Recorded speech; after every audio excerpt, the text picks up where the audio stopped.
Sërish t'ju vjen një përshëndetje nga Këndi i Kuzhinës në këtë ditë e parë janar. Jemi në këtë ditë të martë për gjithë ju zonja zotëri, ku unë kam një kuzhiniere shumë të re në moshë, por me një eksperiencë të gjatë. Ajo ka vite që punon dhe ka pranuar ftesën tonë që sot na bëjë një gjë për teleshikuesit.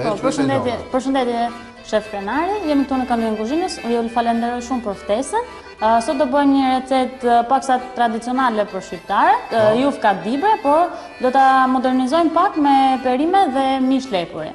Atëherë të falenderoj për këtë zgjidhje që ke bërë Elona. Faleminderit ty.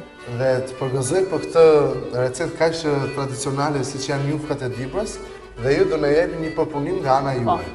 Atëherë fillojmë me radhën e parë të punës Elona që t'i shpjegojmë teleshikuesve tanë se çfarë si ju do ta gatoni. Atëherë do të vazhdojmë me prezantimin e produkteve. Si fillim do të prezantojmë se si do të bëjmë jufkat. Vazhdojmë me mielin e grurit.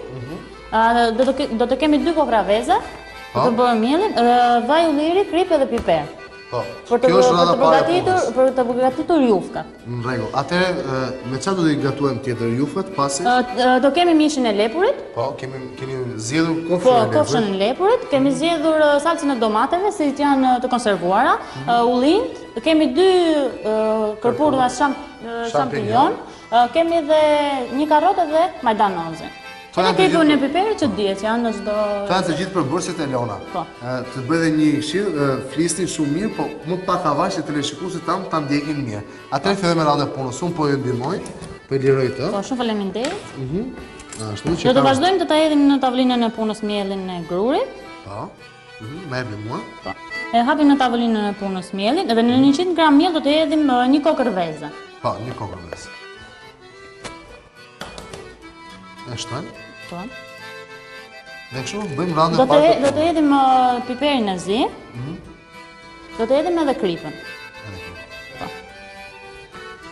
Do ta përpunojmë në mënyrë që të fitojmë një brumë sa më homogjen dhe më elastik, që na punohet më kollaj për të bërë jufka, të kemi më të kollajshme për të hapur. Ju kuptoj shumë. Deri tash jeni më së qartë, Elona, për teleshikuesit tanë.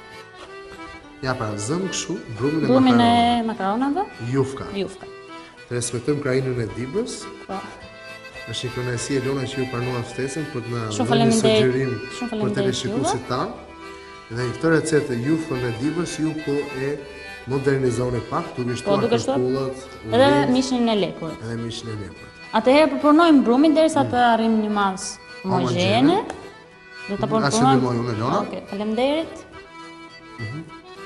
Do të përpunohet mirë. E kemi gati. Po.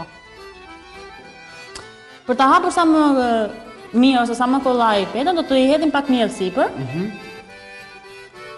Dhe do të vazhdojmë ta hapim. Po, me rul. Atëherë mund të ndihmoj unë, Elona, me hapin mua këtu.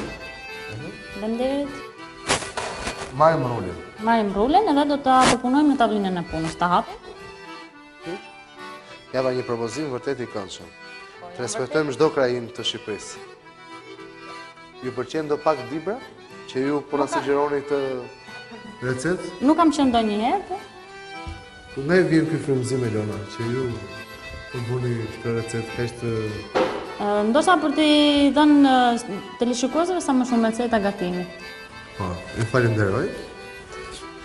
Elona? Ja, pra vërtet shumë i këndshëm.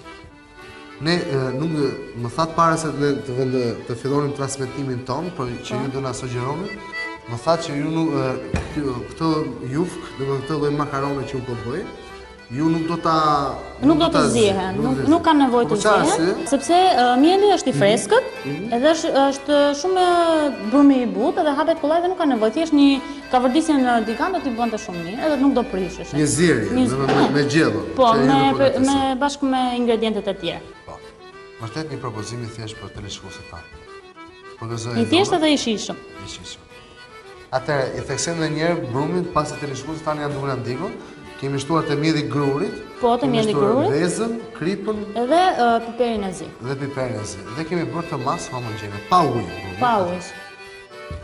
Ja, pra, shikoni pra, vërtet një propozim tepër i thjeshtë. Në të ditë të parë, pasi jemi të tenjë gokur nga janari.